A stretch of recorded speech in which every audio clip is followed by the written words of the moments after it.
Magandang hapon po mga idol. Kinuha ko na po Ito po yung hinarbis ko doon po sa kwan. Doon po sa baba yung isang tudling doon na tabi ng saging ko na tampuhin. Ito naman po yung kalabasa ko na lagkitan po. Ito po yung native. Hindi po ganong kalakihan pero ito po malinamnam, maligat. Ayan. 16 piraso po ito. Ito po yung unang upload ko po. Yung unang upload ko po kanina mga idol na nababanggit ko na nakuhanan po ako ng 5 piraso. Ayan. At yun namang mga sitaw ko po rito dyan. Dyan banda.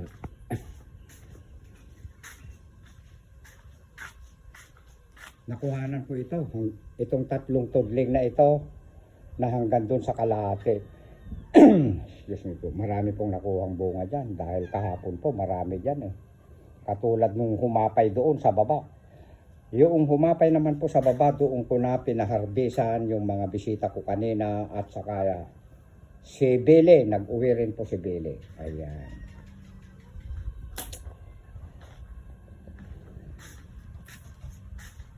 Pati po yung mga idol, yung mga okra ko. Marami pong pinanggalingan po ng mga tangkay. Ayan. Papaya, isang papayang malaki. Sitaw dito. 5 kalabasa, mga okra. Ayan. Yun po ngayon ang nawawala na mga bunga dito ng mga halaman ni Direk. Ayan. Ang saya-saya. Sana kumuha pa ng kwan. Kasi yung iba gumugulang lang ng ampalaya para pakbet na. Oo. Basta wag lang uubusin, okay lang kay Direk. Ayan. Ito naman ipapatinda ko kay Marvin. Ayan. At saka ito.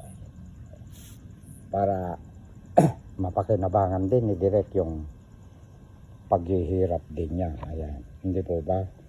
Pwedeng manghingi na po ng maraming ganito na klase na maliliit na. Ayan. Mas maliliit konti. Yun. Pampahingi ko yun. Ito namang mga sitaw, yung mga, kung halimbawa ako magtitinda rito, yung mapagpipilian ko na medyo maiksi. Yan, katulad nito. Ayan, pinapahingi ko ito medyo maiksi. Yung mahaba na ganito, ayan mahaba mga idol. Yan, napakahaba. Yan ang pangbenta. Ayan. Pero gusto ng pamangkin ko siya ang magbebenta. Bale, bibili niya sa akin ito. Ayan. Punta lang kayo kay Marvin Fernandez. Meron siyang pwesto sa gilid ng karsada.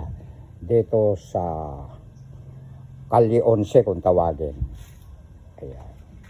Okay lang na kwan. Okay lang na